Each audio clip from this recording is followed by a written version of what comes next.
Welcome to Around the Lens, episode 24, a weekly visual journalism roundtable podcast. I'm your host, David J. Murphy. I'm a photojournalist, broadcaster, graphic artist, filmmaker with about 16 or so years experience doing this stuff. And I'm based out of Charleston, South Carolina, but this week I am in Texas, San Antonio, Texas. You just added a whole bunch of stuff, David, to making yourself sound so much more professional. Anyway, I'm your co-host, Zach D. Roberts. I'm just a lonely photojournalist who also does video editing, recording, audio recording, social media, and some other things. I work in New York and sometimes Alaska, and I've worked for the BBC, The Guardian, but most recently I've been working on a documentary called The Best Democracy Money Can Buy. And you're so much more than a co-host to me, Zach. To me, you're a good guy, all-around good guy. Anyways, good. Let's keep it there. Not too close. You gotta keep that one space. You know, like in theater, you gotta keep that space, a distance. Yeah. Anyways, Around the Lens, as I mentioned before, it's a weekly visual journalism roundtable show. We do it live almost every week. Sometimes we record it, but for the most part, it's live. Mondays at 8:30 p.m. Eastern. And the show features experts from around the world of visual journalism, where we gotta discuss news, topics, and the gear related to our career field. We're broadcasting tonight, May 9th, 2016, and our panelists are, and I know I'm going to butcher their names, or at least one of their names, Osvaldo Ribeiro Filho and Kevin Warren. Why don't you guys go ahead and introduce yourselves? Myself, I studied at New York photography. That's where right after I finished my one-year program, I met Zach there with CS and a bunch of people. I basically do photojournalism, but even though right now I don't actually have any agency to work with, but I still continue photographing. The important thing is to keep photographing. That's for me. I've been doing non-stop since back 2011, and yeah, I do a mixture of street photography, documentary, and photojournalism all at the same time. I don't know how, but I do it. Nice. You said you went to school for photojournalism in New York? No, I actually studied at New York Film Academy. It has nothing to do with photojournalism, but I kind of, I always say this, it was because of one occupier who opened my mind. Her name is Emma. She's a wonderful person. And because of her, I kind of jumped into this crazy world of photographing right protests, social conflict, you name it. And since then, I have never turned back to do a normal job. Wow. Okay. So you were going to school for film, and you fell in love with photojournalism. Actually, it was a one-year photography program there, and that's where I got it. Kind of like by parachute, I went straight to photojournalism and never turned my life never was the same. Awesome. So you were shooting the Occupy protests, I presume, right? Yep. Wow. Zach, do you know him? Yes, of course. I know Osvaldo. Yeah. All right. We spent many a night running from police or running to police or whatever. Yeah. Running with police. Usually not. It's the best. Too many batons. The one thing that I miss about New York compared to Brazil is the batons, because here they use rubber bullets. And that hurt. And it's fun, It was fun. What do they use in Brazil? Tear gas, rubber bullet, pepper spray, you name it. Yeah, they don't mess around. Nah. All right. And our other panelists today, Kevin? Hey guys, thanks for having me. Basically, I've been shooting for about the past 16 years as a commercial and portrait photographer. I've been a freelance photojournalist for about the past 8 years. Besides stills, I also shoot video as well. Based out of Southern California, Orange County, born and raised. So mainly a lot of my photojournalism is based out of this area. But I have traveled a couple times over to Africa, Japan, Amsterdam.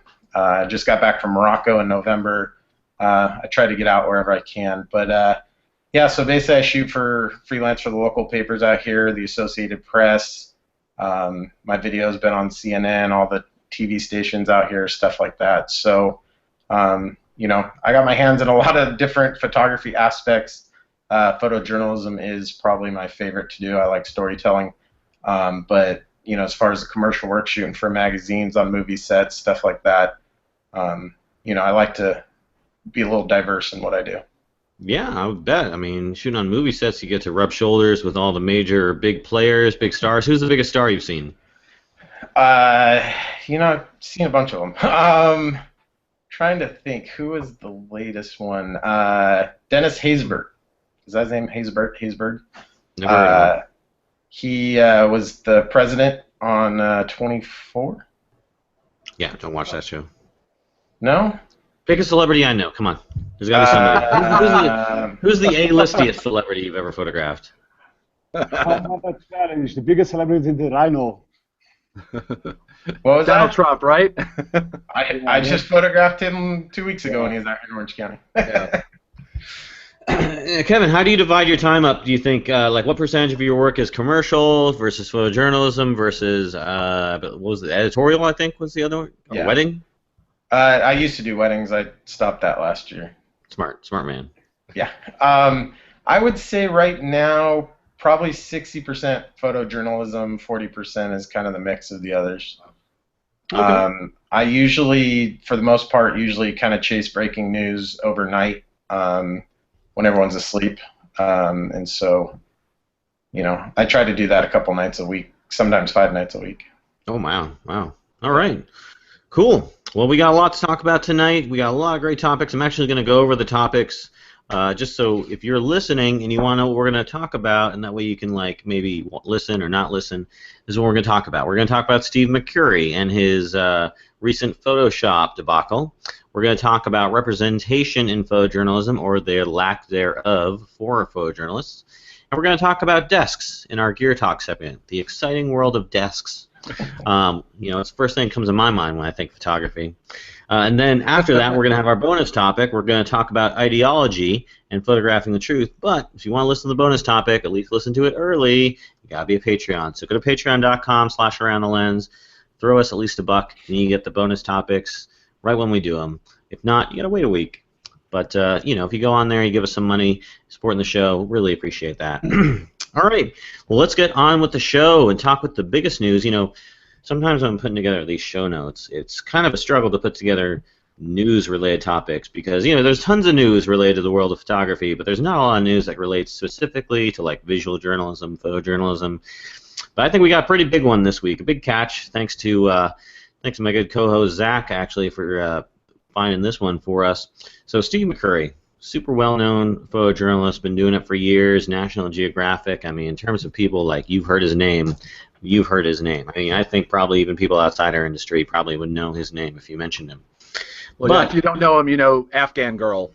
Right, exactly. Yeah, everybody. So this guy's been around forever. His work has reached, unfathomable amounts of acclaim. I mean, if I had 1/10 the acclaim this guy had, I'd be happy and could die tomorrow. But I hope not. Long life. But anyways, again, truly acclaimed photojournalist, which makes this news about him actually photoshopping his images all the more just mind-blowing because you think, oh man, this guy is, you never think about this guy in Photoshop in the same sentence, but yeah, as it turns out, he had a show of some imagery. And one of the imagery was badly photoshopped, and somebody pointed it out, and then they brought that to other people's attention, and then people started looking to his other work, and they discovered that a whole bunch of his work, or at least 2 other pictures at the minimum, were also photoshopped. So now, of course, this is putting his entire career's worth of work into sort of not jeopardy, but under the microscope. So I'm going to throw it out to the panelists. What do you guys think of this? Zach, you brought this up. You were the first to bring it up. What do you think of this?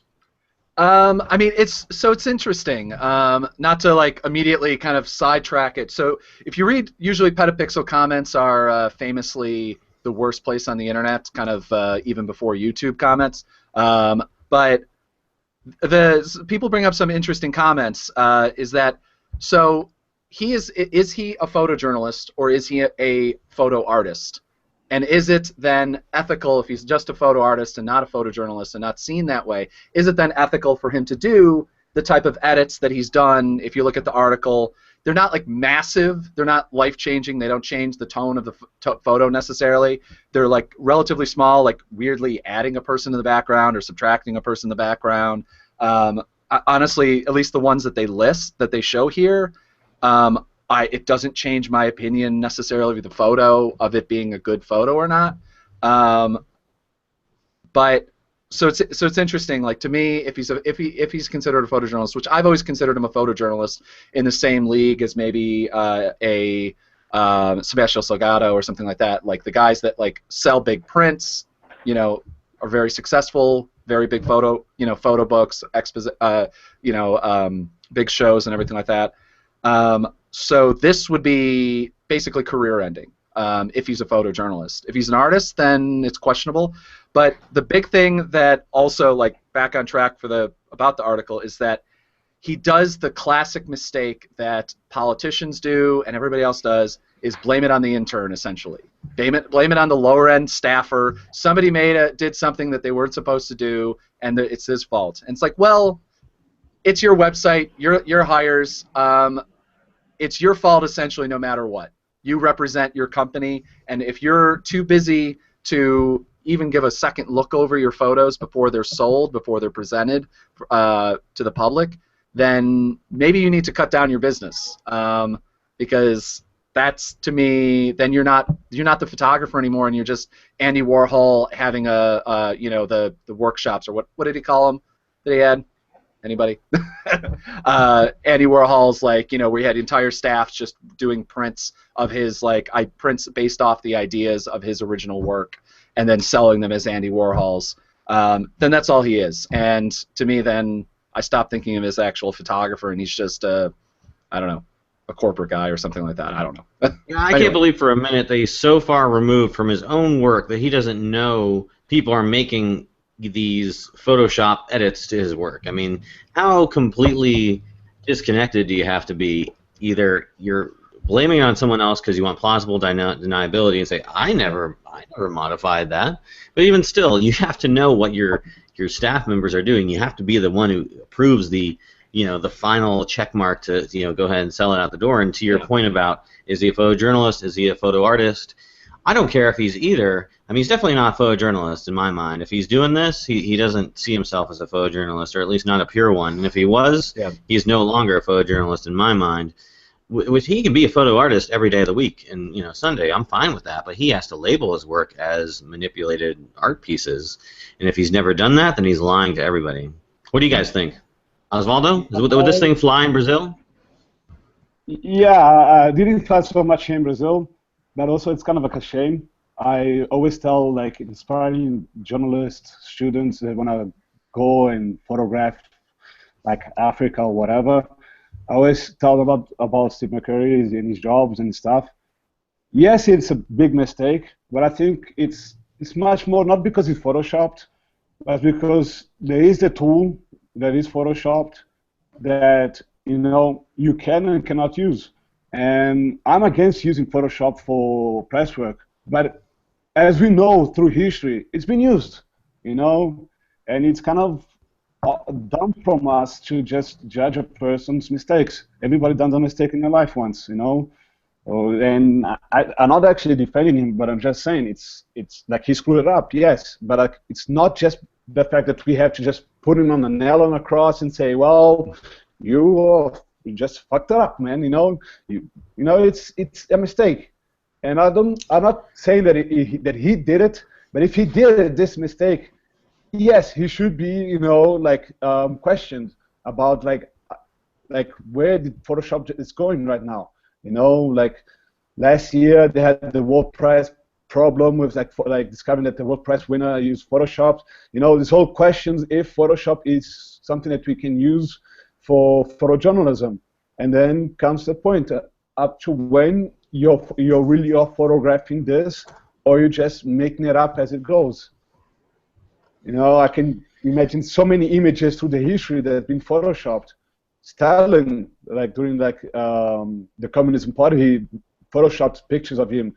Even like Hitler during the Second World War, he photoshopped a picture of him. It's been done for history for so many times. And that's the question. when it's like we are really showing the truth to the world, or when we're just showing what the people want us to show. And that's his mistake. Well, I mean, yeah, I would say, I mean, it's a mistake for sure. He made a mistake. He made a huge mistake, and you don't get, I would say like, oh yeah, give him a second chance. Not so much. Not in this. I mean, not really in this career field. You look at the history of sort of disgraced photographers. Because I did a little research on them. I was actually trying to get them on the show. They haven't responded to me yet. Go figure. But I looked this up, and I mean, I want to have these people come on and talk about why they made this decision, because you can't work in this field and not realize that if you Photoshop something and get caught, your career is over. I mean, there is no second chances from this. Because especially nowadays with the internet. Maybe back in like newspaper pre-internet days, you could probably get away with it, or maybe your editor catches you and gets in trouble, or maybe you get fired from one paper, you just go to another paper and stuff, and nobody knows. But nowadays, I mean, with the internet, you can not escape this, and now that he's sort of been labeled like this, like no one would ever hire him to do like photojournalism work. But the thing of it is, he's Steve McCurry. He can do whatever he wants, and he has the name brand. And I think a lot of his stuff will still be more than viable in a commercial sense. But I mean, you don't get a second chance from this. Not in this day and age. Wouldn't you agree, Kevin? I mean, you do photojournalism. You know what I'm talking about. Yeah, absolutely. Like you said, if you're doing photo art or commercial advertisement stuff, I get it. You're photoshopping, you're removing things like that. But with photojournalism, it's got to be pure. You have the trust of everyone in the world counting on you to show really what's happening, what's there, and not manipulating the truth. And I mean, once you start that, I mean, who's going to believe anything at that point?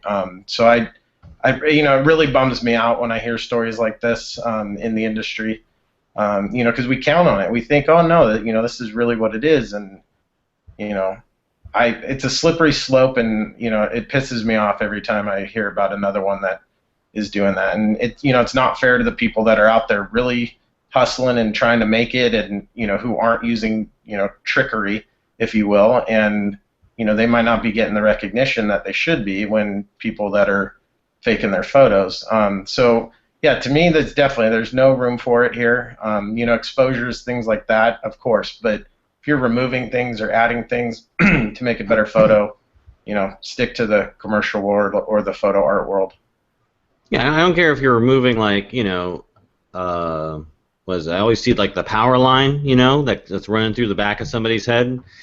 It doesn't matter. It doesn't matter at all. I mean, because if you're going to be willing to do that, you're willing to do anything. And at the end of the day, the only photoshopping I would ever, again, lighting, exposure, color correction, and like spot removal, and that's about it. Yeah. And that's the question. When does cropping become Photoshop? Yeah. When does cropping become Photoshop? No, because if you're cropping, you're taking something out.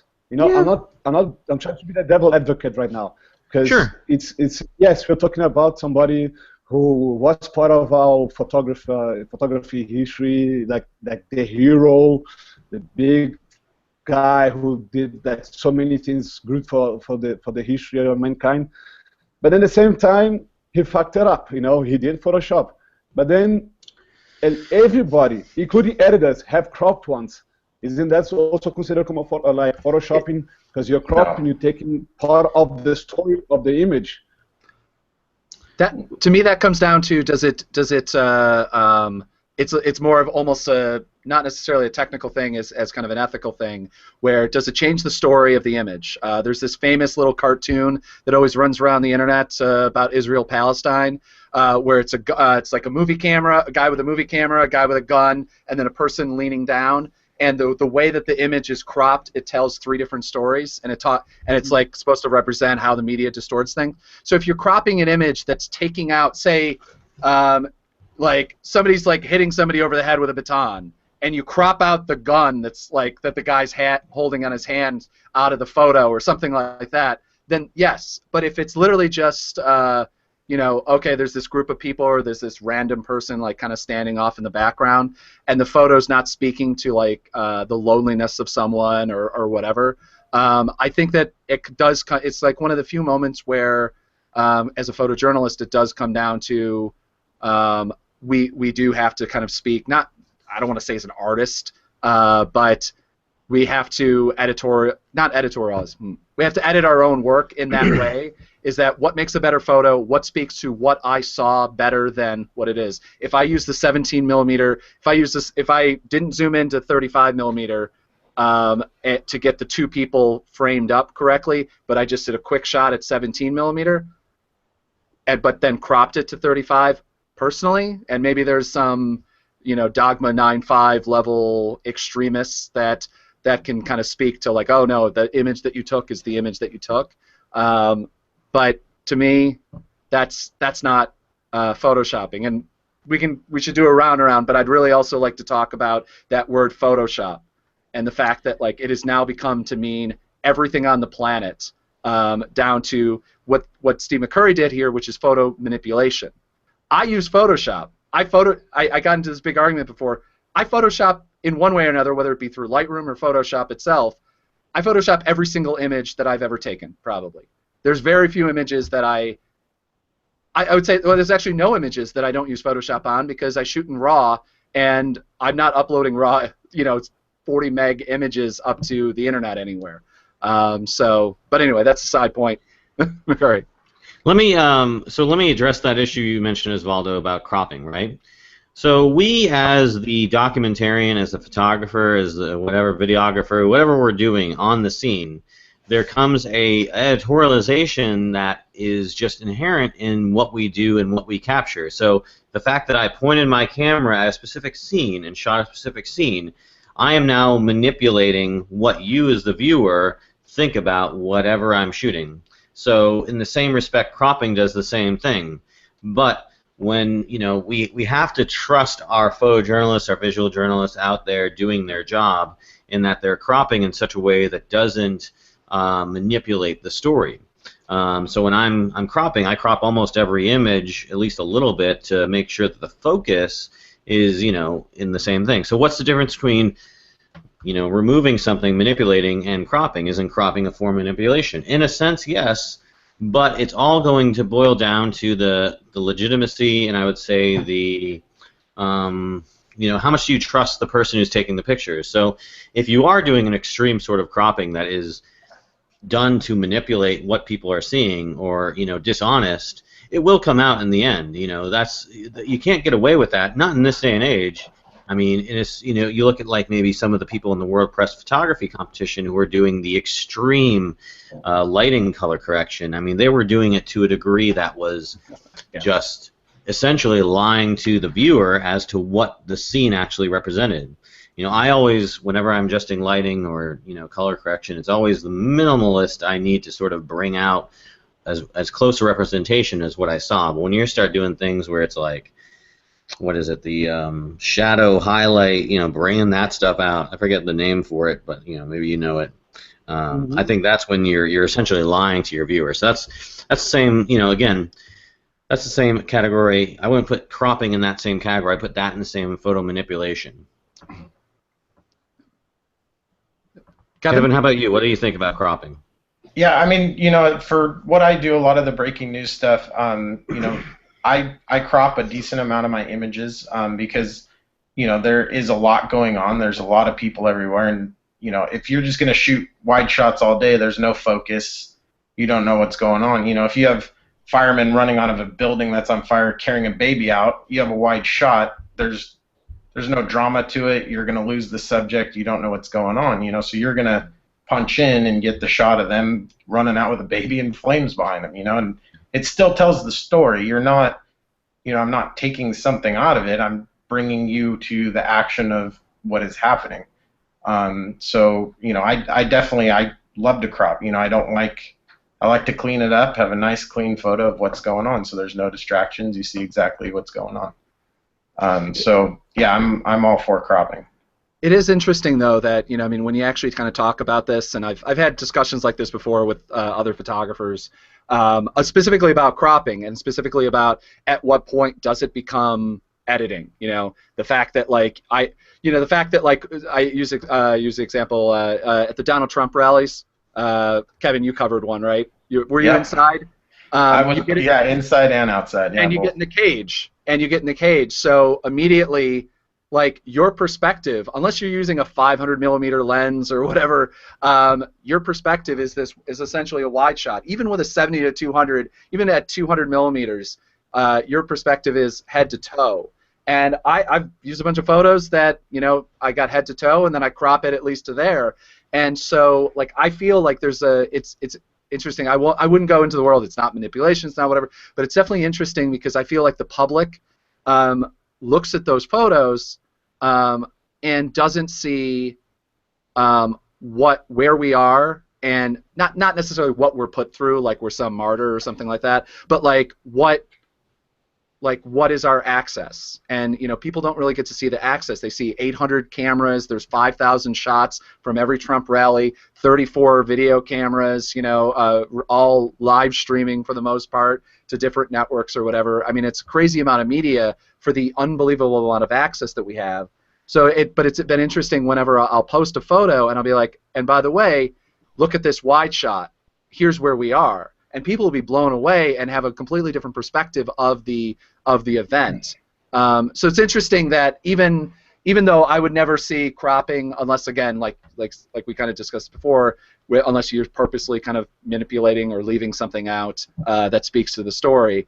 It's interesting how cropping it does change, so dramatically changes the story from the perspective of people who weren't there. Especially if you don't know. I mean, I can look at a photo. You guys probably can look at a photo and go, oh, well, that guy, it was a wide-angle lens and then he cropped it in. Because you can kind of, you know, you can usually can eye those sort of things and tell the difference between something that was taken really close up or with even with like a big telephoto lens. But, you know, I would guess that 99% of the public doesn't spend time looking at photos that way, which is probably a good thing. But yeah, anyway, but like for me, when I say cropping, it's because it's kind of comes my street photography in me. I've tried most of the times, you know, like I always carry two cameras with two lenses, a 24 millimeter and a 50 millimeter. One crop camera, one full frame camera. And when I go out in the street and photograph like protests, whatever, I kind of like have this thing. If it's too further that I will have to crop so I can have to photograph, then I'm not close enough to take that picture, and it's not worth it for me. So I try always to keep this balance with my photography. I know sometimes it's chaotic, you know, like when you go photograph, like especially when like the tear gas and whatever start coming to your direction, you see people panicking, running all over, and it kind of gets kind of like crazy. You see that panic, you see that chaos. But for me, I love seeing that chaos in an image. It's like that moment of silence where everybody is running and you're there to just show what they are doing. And for me, it's like cropping. It's you just taking part of that truth of what actually happened. You know, it's like you said, like it's the type of image that the media will actually want to see it. And sometimes for me, it's trying to show the big picture, even though as soon as they take your first click, you kind of are manipulating because you want to show according to what your beliefs or what's most important, what's less important. Mm-hmm. And when you're on your computer, that's also kind of like goes like that. But like my street photography in me, it always says it's like when you're cropping, you're taking out partially of what actually the real image is. I understand what like both of you guys saying, like all of you guys saying, you know, about like sometimes you have to crop to just, you know, want to show exactly what's going on. I've done that, don't like it, but like for me, it's still that comes that feeling like I'm showing partially of what's really going on, and that partially showing what's going on, it kind of like it takes a lot of energy in me to just crop an image because I want to show the real image, I want to show the big picture. And that for me is more important than just like take just one thing out. If there's a hand in the middle of the picture, then I will not show that image. I will just choose another photograph that I took for that same story. You know, that's more important than just having like crop the hand out or manipulate the image out. That's for me is more important than just crop an image. Mm-hmm. All right, well let's do something new. Let's go around the lens real quick. Everybody, give me your opinion of the Steve McCurry thing, and essentially I want to know one thing. Is it like, are you down with, are you okay with Steve McCurry? You're going to give him another shot? This was a mistake. You're going to buy his side of the story? Or are you done with Steve McCurry and he can go take a long walk off a short pier with regard to photojournalism? And go around the lens. Kevin, go first. Oh, Kevin, go first. Let Kevin has the talking about. Whoa. All right. I'm gonna say I'm moving on. He's done. You know, it's an unfortunate event. He's a professional. He's been doing it for so long. He should know better. Blaming it on staff. You're in charge of him. At one point, you must have not told him. You know, this is what you can't do or not. You didn't inform him. But I'm moving on. Okay. Next, Osvaldo. I will say with a deep heart, I'm moving on. You know, it's a mistake. Unfortunately, he wasn't man up to face it, so I'll move on. Zach. I will only look at his prints if they're regaled to the photo prints that you can buy at IKEA, because to me that's where, at this point, that they are only place that they're deserved. I will say though, very quickly, National Geographic is not finished with him. They just published a photo gallery of his yesterday. So yeah, I guess you know, he'll continue on. I was just looking in the news under his name, and I didn't see anything. I saw like one other story that said like Photoshop scandal, and that was it. So it's very interesting that it hasn't. I mean, maybe it's only been a couple days, so maybe it's just going to take the time. You know, when Time Photo, the photojournalist blog that they have, maybe they'll write about it.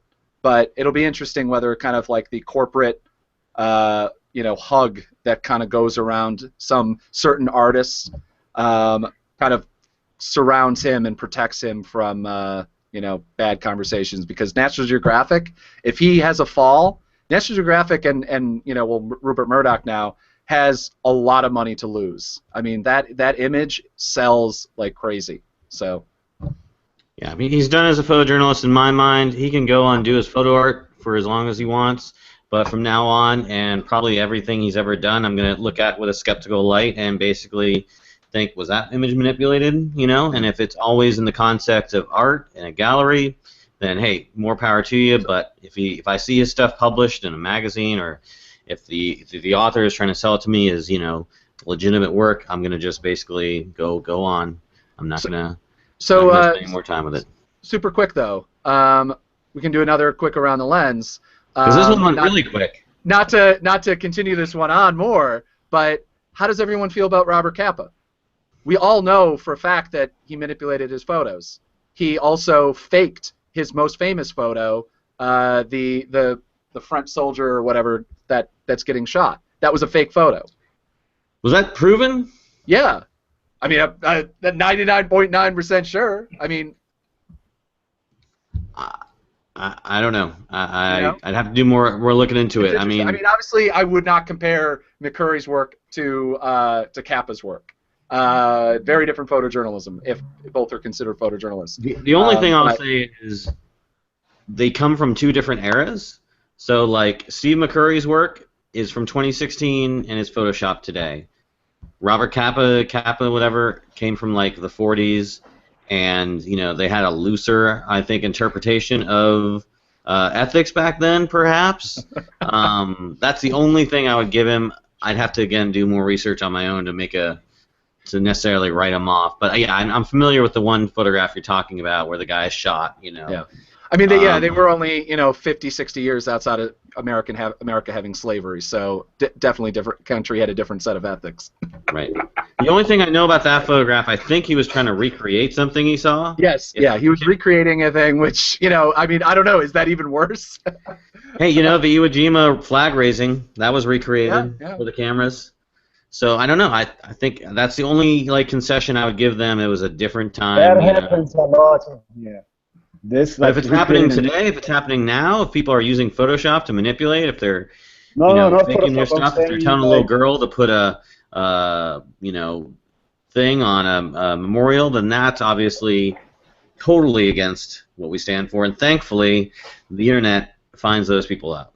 That was unbelievable. In front of all those cameras, like, You didn't think someone's gonna catch on to see what you're doing? Like, Yeah. It's probably because it's like he got away with it. It's like Kappa or it's like McCurry. They get away with it until they get caught and they make a stupid mistake, and now, bam, they're done. yeah. He probably did that trick over and over again, and nobody ever called him out on it, and so he did it, and now he's and then he write, I'm not a photojournalist, I'm just a novice photographer, or whatever, dude. You're presenting your stuff if you're presenting your stuff as photojournalism, you're a photojournalist. That's all there is to it. It's probably just a citizen journalist then. Then they have different ethic rules, right? Dude, I put some really sweet filters on this camera. I have an entire set, like 5-minute rant on citizen journalism, so I won't do it again. You can just go to past episodes. I've done it at least probably a dozen times. We need to put a supercut of all the times you've ranted about citizen journalism in the show. Yeah. All right. Well, we could talk about this for the entire length of the show, and maybe this subject does warrant an entire show, but we do have our topics to talk about tonight, so let's go ahead and move on to our next topic of the evening. We're talking about representation in photojournalism and essentially the lack of representation. So Time put out this story basically talking about how, we as photojournalists aren't being very well represented sort of in the globe. We represent ourselves, of course. We have our own websites. We have our own agencies and stuff like that. But, there's essentially a disparity here in terms of what people see as photojournalists. So they mentioned the story here that there were some LGBT rights, and there aren't enough sort of like representations of the work of like homophobia and whatnot. Basically the article is arguing that there needs to be various views, including LGBT photographers, to document heterosexual and vice versa. So what do you think? Do you think that there is a representation issue within the world of photojournalism?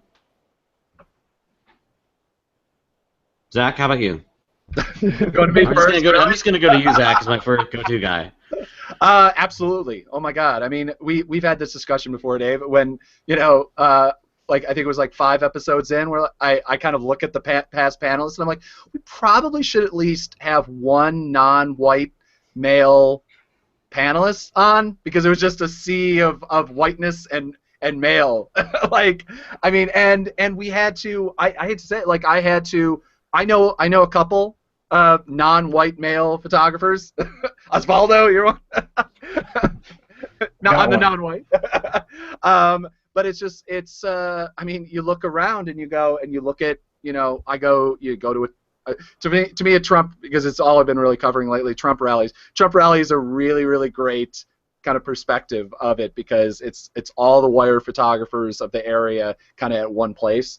And I tell you, it's 90% white male, and 90% usually older than 35 as well. I mean, obviously it's breaking up a little bit now because a lot of older guys are losing their jobs, but it's very few and far between do you see women doing kind of the serious photography, and I don't believe for in a moment that it has anything to do with women not wanting to do serious photographers. I mean, 2 of the best photographers that I know, Julie Dermansky and Allison Joyce, are doing stuff that I wish I was doing. It would be like they're doing much more hard-hitting work than I've done in years.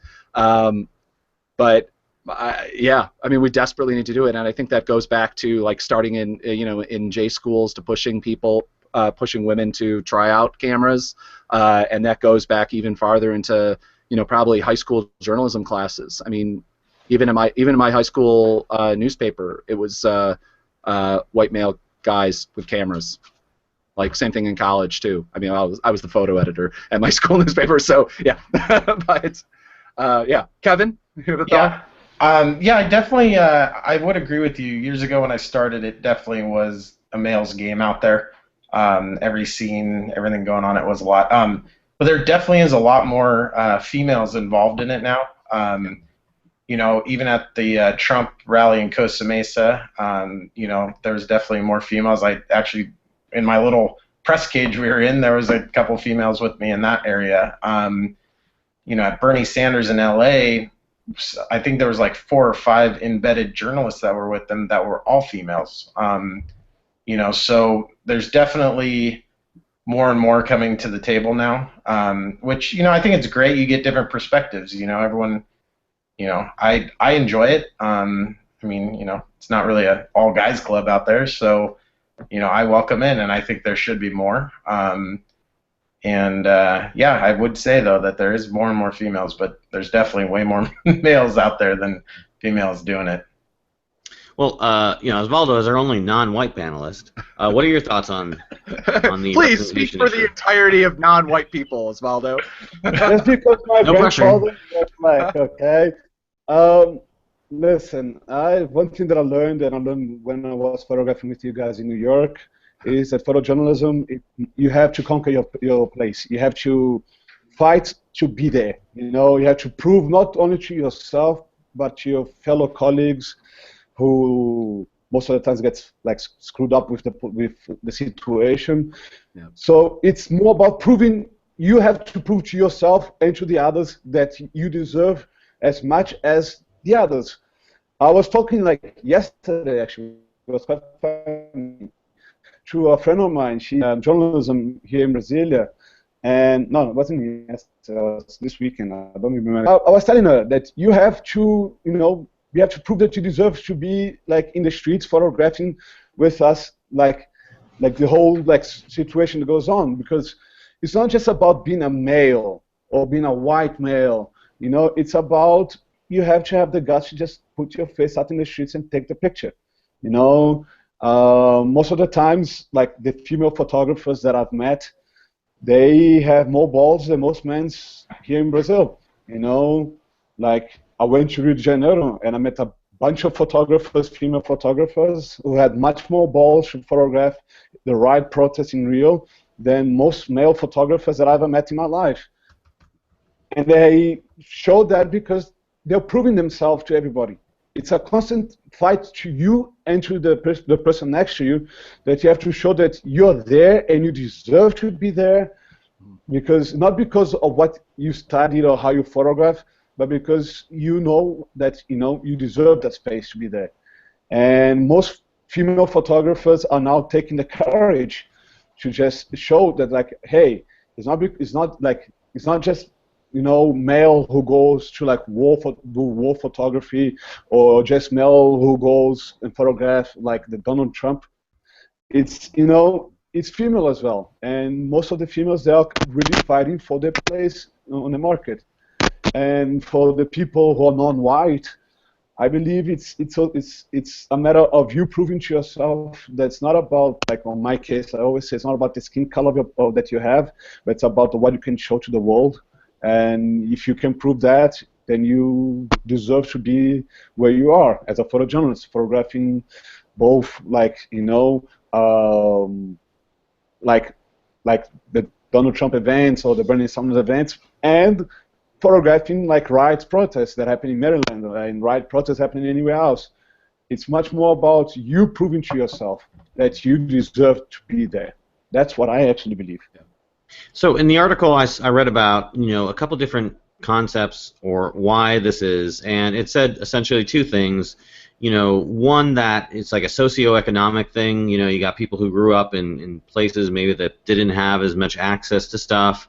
And it's also essentially like a minority thing. What minorities have access to, and I would disagree with a couple of those concepts. And I would also disagree with the idea that representation is something that necessarily needs to be, I would say, foisted upon the field, because this isn't. We're not all part of Photojournalism Corp.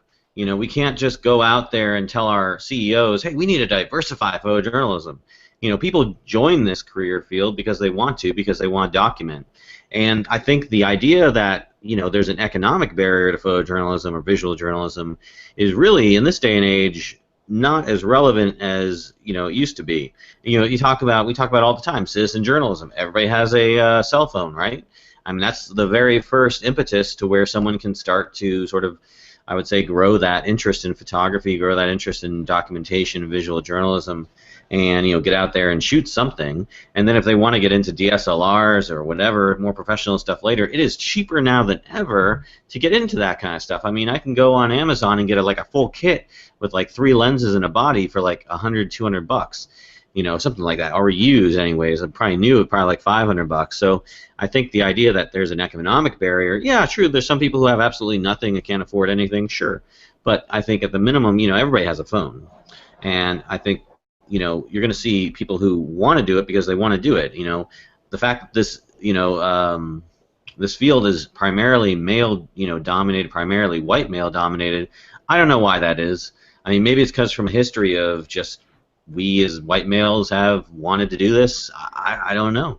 I mean, Zach, what are your thoughts? What do you take on this? Am I talking on my ass, or do I have a point? I look at living in New York. I look at who's coming out of journalism schools and who's going into journalism, and for the big publications, if you're actually getting jobs and not freelancing, to me is kind of its own world. I think if you actually took out okay, just freelance journalists, I would bet that freelance journalism is quite a bit more diverse than the rest of the industry. But just because, yeah, anyone can do it. You can step in, you can hope, you can just try to make it work. You can have a second job and do it. I mean, I'm sure we've all had second jobs at some point while we're trying to make this whole thing work. Because that's how I guess this industry works. But I'm sure Wall Street types are doing that too. They have second jobs so they can try to make it at Goldman Sachs. Because professional hobbies, Zach. Yeah, exactly, yeah.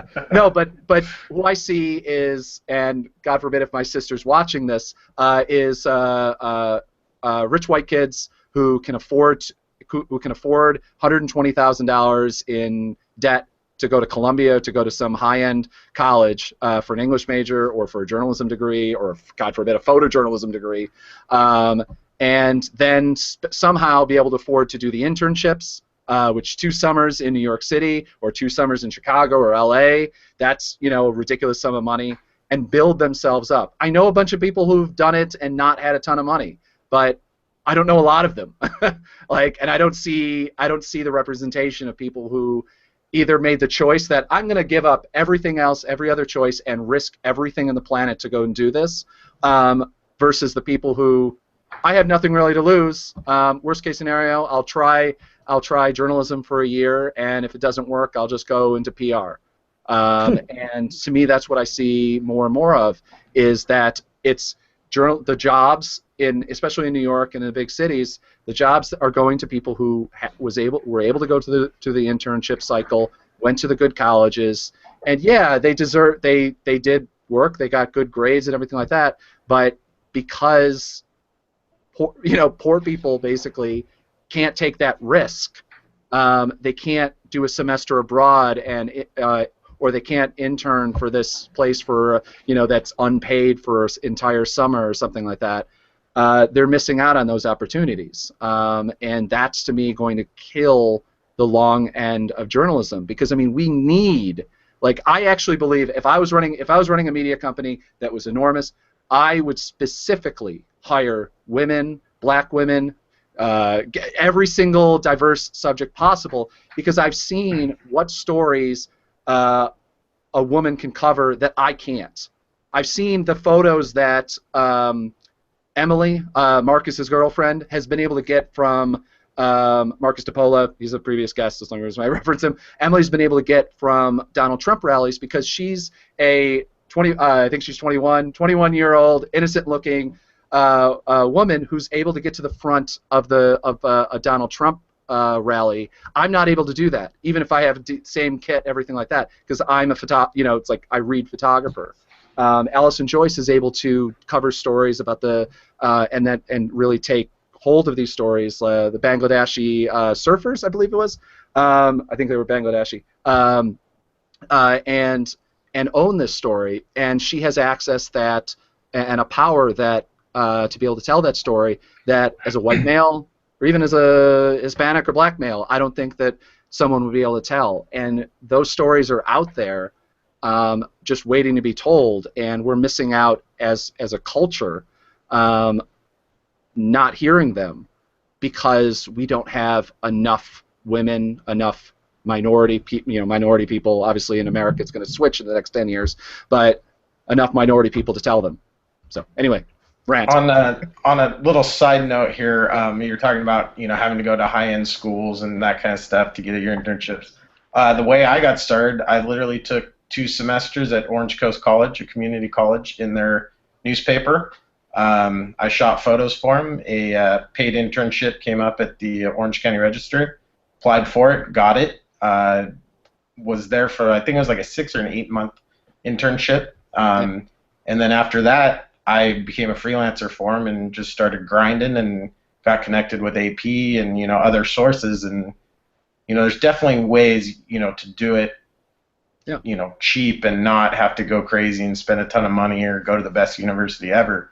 I always tell people when they ask me, I said, start out local, go to your local community college, get that background going, because anyone can tell a story, and there's so many outlets to put it out there now with social media and YouTube and everything that there's no excuses really. Yeah, I would say, we were talking, I was mentioning that again in our socioeconomic thing. It's like, people talk about training. You can go on YouTube and get all the training nowadays you need for the majority of stuff. Yeah, is a college education great? Absolutely. Is a even community college education great? Yes, absolutely. Any education where you can go to an institution and have someone teach you is by far, I would say, the best way to do it, because you have that structure and you have that experience. But if you're in a place where that just isn't realistic for you, I think there's way more education out there than any of us ever, I think, experienced back when we were starting out in this field. Definitely me. I mean, but not to say that there aren't factors that keep some people down, and obviously everybody has different opportunity. There's the concept of white privilege and all this stuff. But it's insane to think the difference between if I'm able to go to not even Harvard, if I'm able to go to Colgate or some top tier college, walk out with no loans, walk out with no debt, and I can immediately walk into New York City, the highest rent market in the country, the highest everything, maybe outside of San Francisco, like that, I don't have 15 steps higher chance than everybody else. And immediately, if you walk in with that resume, you also walk in with the entire catalog of other high-end grads. I went to SUNY Oswego, and I went to SUNY Oswego. It's a crappy state school, and I went to Syracuse University.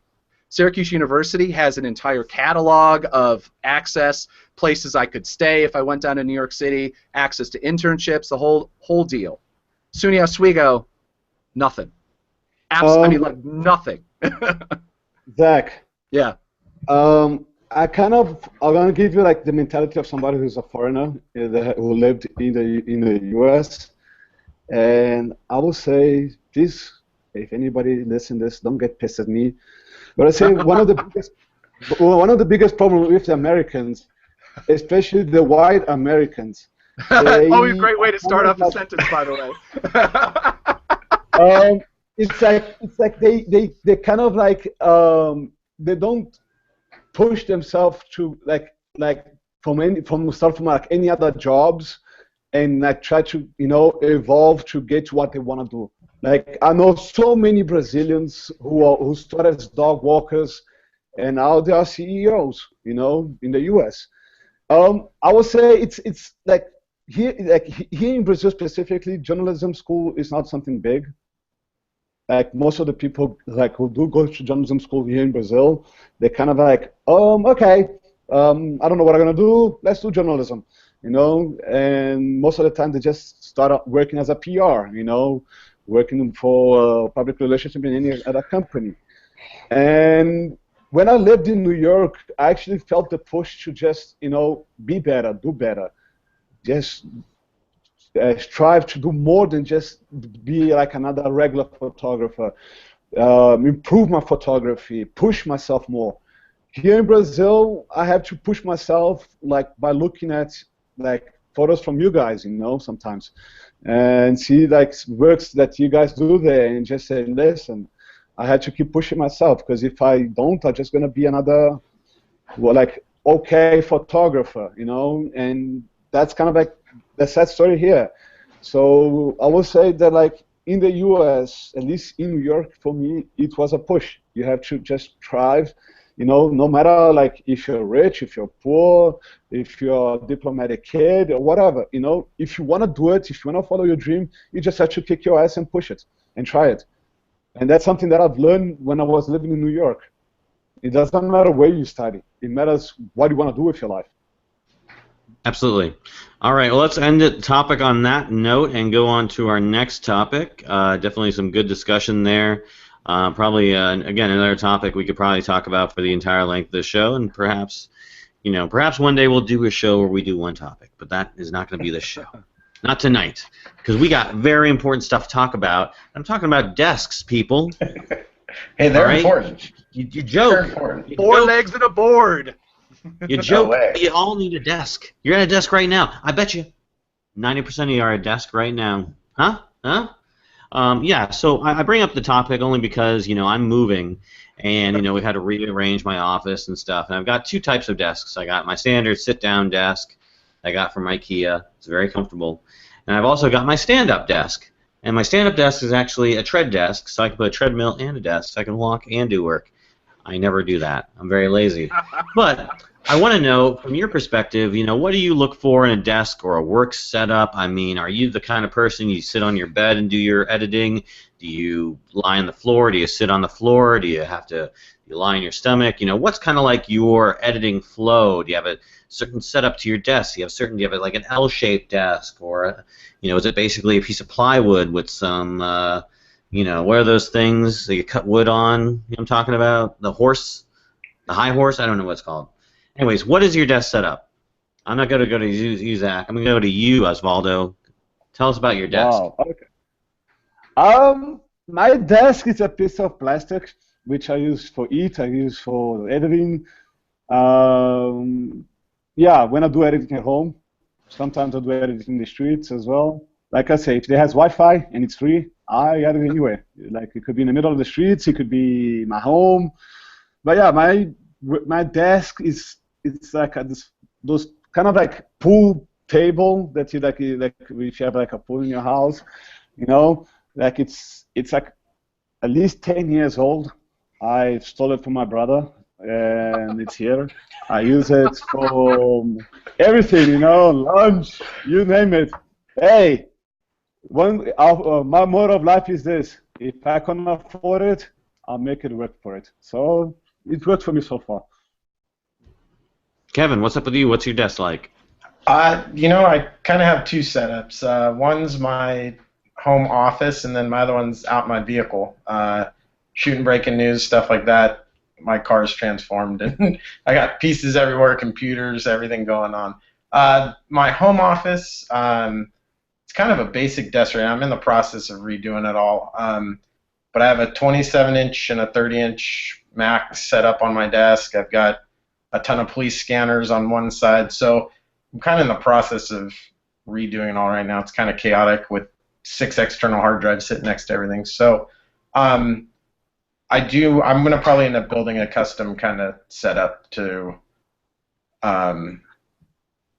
put everything together, because right now it's kind of chaotic, but it works. And like I said, a lot of times I'm out editing out in the field. So how do you edit out in the field? What's your setup like in your car or whatever? You just have it. Yeah, basically I use a 13-inch MacBook Pro, MacBook Pro, and then I have my Wi-Fi card and sit in my front seat, lean it back a little bit, make some room, and get editing. Because most of the time when I'm shooting everything, it's such on a time crunch that I have to shoot there. I have edited in the middle of the street where I'm at, so. Do you sit in your front driver's seat, or do you move to the passenger seat? No, I sit in the front driver's seat in case I got to take off again real quick. Okay.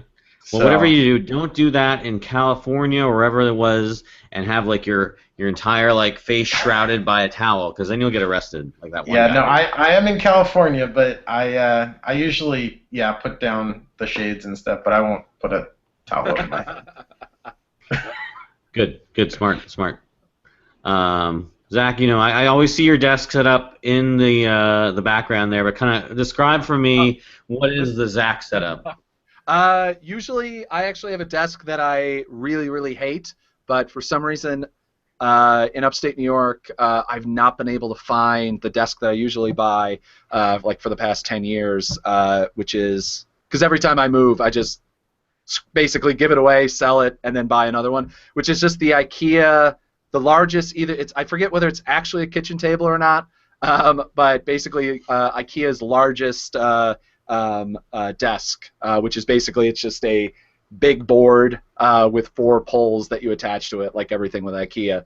And then usually I have at least one other table attached to it because I have my flatbed scanner.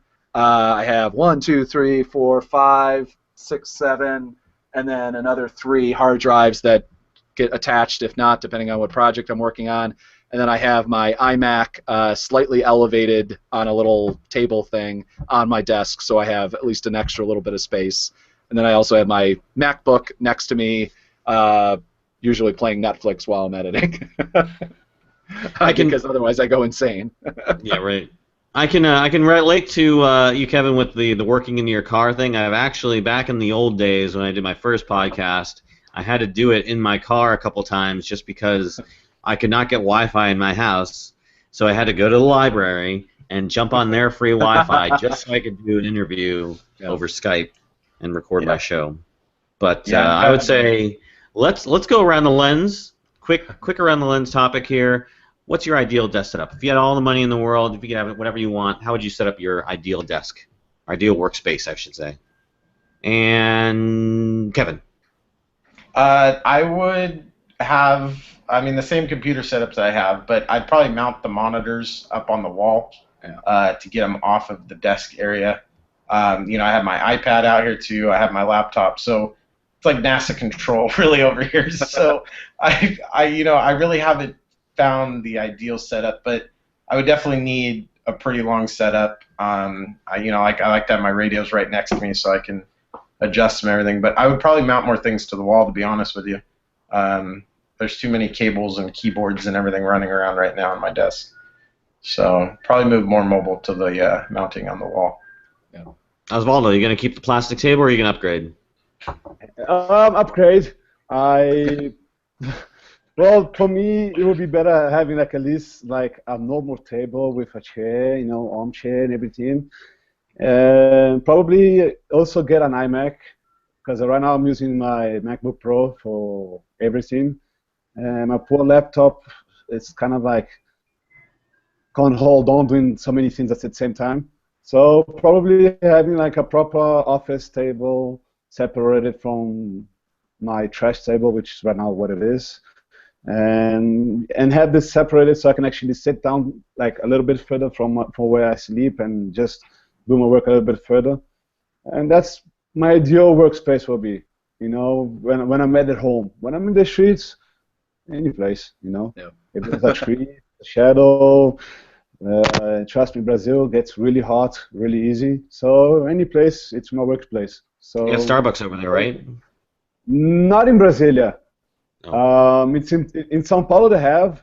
It's still something new, even though I don't like the Starbucks coffee, and it's still something new. But it happens like if you have to download your image while there's one guy getting arrested right in front of you. Well, that happens. You just grab your other camera, start photographing him while your computer is still downloading the images. So it's kind of like it differs from places to places, but like at home, I just want to have like at least an office table with an iMac, so I can just sit down, listen to a good rock and roll, and edit my images. All right, Zach. Basically a kitchen, a full-size kitchen table for like 6 people, because I like everything within access.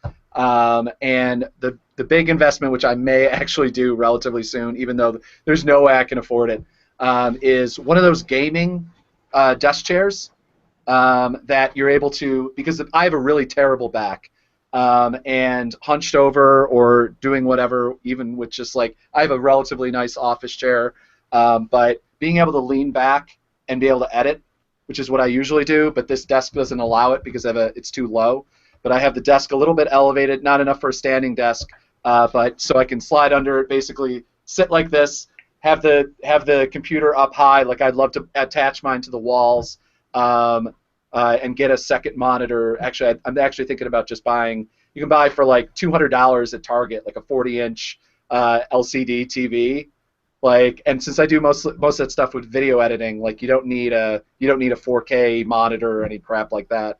And that would be my dream.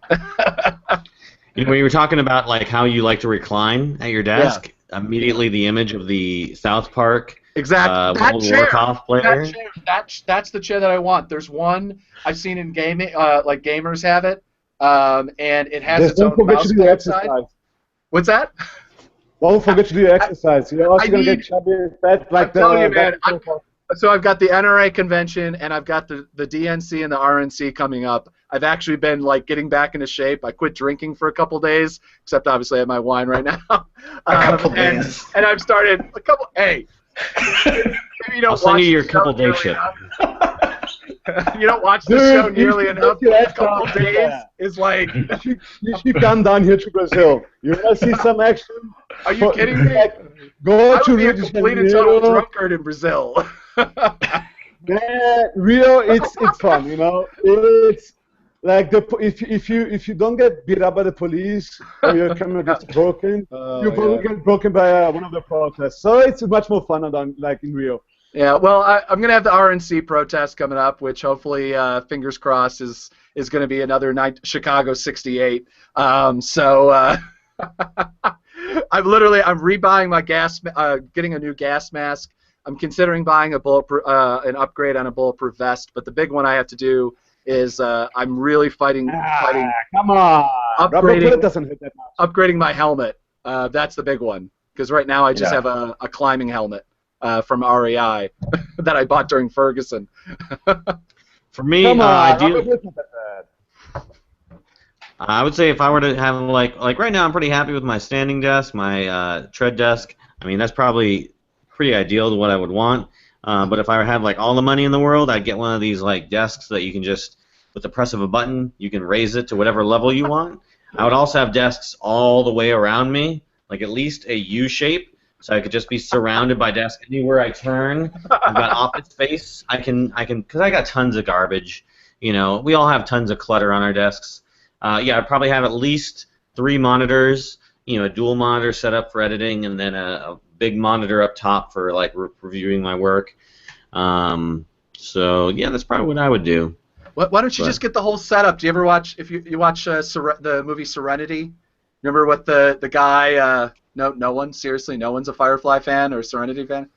No, seriously, but I know we got three white guys here. The chances are of one of us, more than one of us, being a Firefly fan.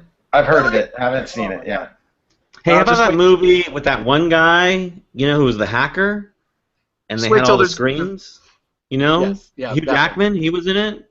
I don't remember the name of that movie. No. Swordfish? No. Swordfish. Oh, no. That was a good setup. But there's like 9 monitors. Yeah. All right, we're going to binge watch Firefly next episode. That's all the episode's going to be. Just look forward to season 2. It's coming out soon.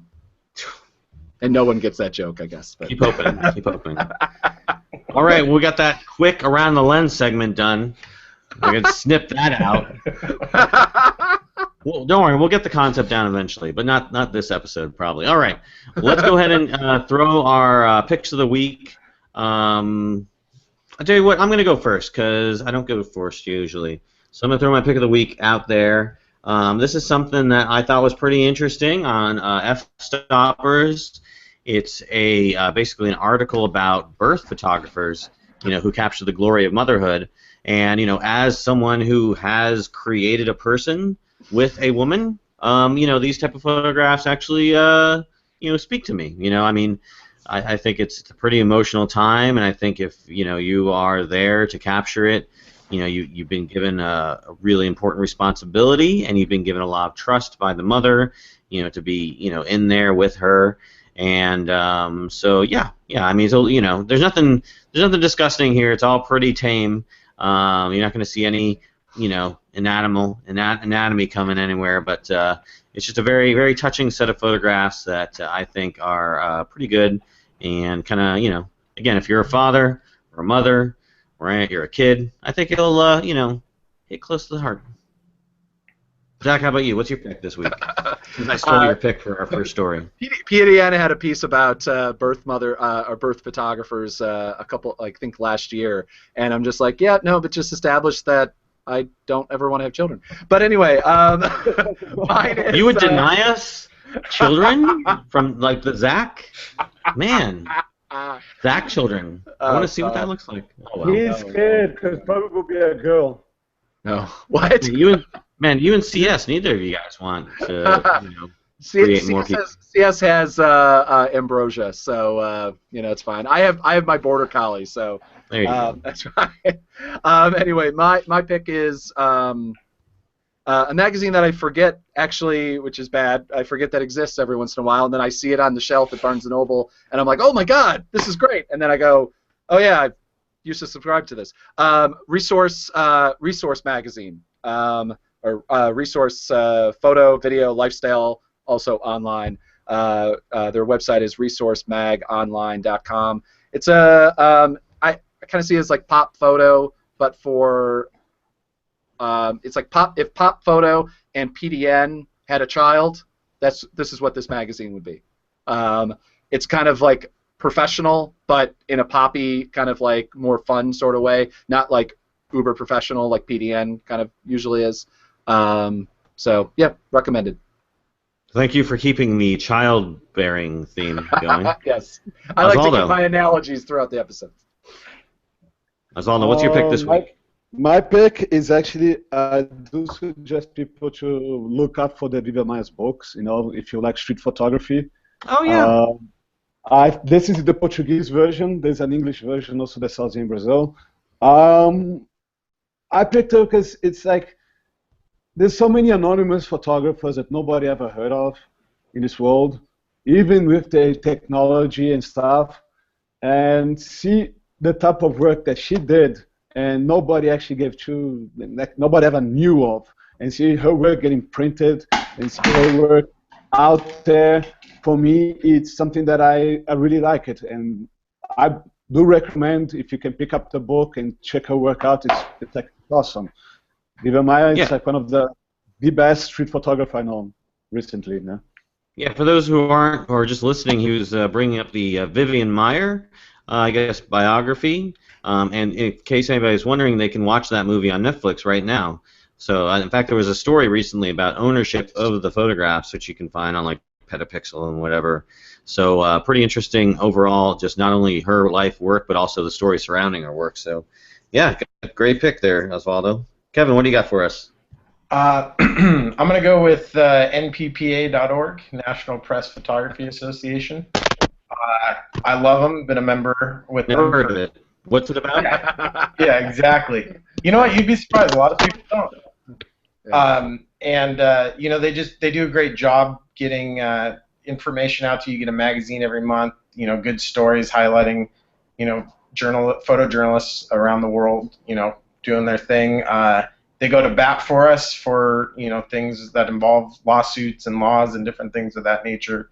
It's a really great support system, and I always encourage everyone to join it that is getting into the journalism world. So I know a lot of people know about them, but the more the merrier, and I'm really pleased with them. Great, thanks. Yeah, see, MPPA, you got to sponsor this show. Come on, MPPA. Get on the train. Get on the Around the Lens train. All right, let's go for our plugs this week. Where can people find out more about us? Back to you, Kevin. All right. My main website is warnphotography.com, W-A-R-N photography.com. You can find me on Facebook, Kevin Warren Photography. Instagram and Snapchat is Kevin Warren, and Twitter and Periscope is Warren Photography. Because someone has Kevin Warren on Twitter, and it's a suspended account, and I can't get it. I feel your pain, man. I tried to get Around the Lens as at Around the Lens. The account isn't being used. Somebody has it, but they haven't used it at all, and I'm like, So, I feel your pain, man. come check it out. I like being social on there. Try to post videos and stuff when I'm on scenes of things. So I'll see you around. Osvaldo? I mainly have a Facebook page, Osvaldo Ribeiro Filho Photography. There I kind of like show everything that I photograph. I love black and white photography, so I keep basically all my Facebook page like in black and white, my photographs in black and white. So there you can like reach me there. I do have an Instagram, but I kind of like just use it for fun. I don't use any professionally. Just like put some like random pictures, like personal pictures. But for my professional work, it's Osvaldo with a V, Ribeiro Filho Photography. There you find all my work. Great. Zach? And mine, as always, is zdroberts.com. ZD Roberts on Instagram, Twitter, and on Facebook as well. You can reach me and find me all over at djmphoto.com and everything related to DJM Photo. But as always, please go to aroundthelens.com. That's where you can find out everything about this show, about me, about Zach, about all our panelists. You can see all the previous episodes. You can subscribe to the podcast. You can subscribe to the YouTube channel. You can follow us on Facebook, or follow us on Twitter, or follow us on Instagram, or like us, or stalk us. You know, I mean, I will give you my address if that means. I'm not really going to give you my address, but anyways, please. Whatever it takes to get. I mean, if you want to send us like a sponsorship check or something like that, then happily give you my home address. But yeah. I tell you what, if anyone ever sends me a letter, I will open it up and read it on the air. We'll be able to start a new segment. People still mail. You're like, is it anthrax? I don't know. Let's find out together. Be like the new sort of open box videos that they do online. Is it anthrax or not? I guess it is. Oh, man. Oh, those silly terrorists. All right. Well, this has been Around the Lens, episode 24. I want to thank our panelists, Kevin and Osvaldo. Thank you so much for taking time to be on the show and lending your opinions to the topics at hand. For Zach Roberts, I am David Murphy. This has been Around the Lens, and we're out.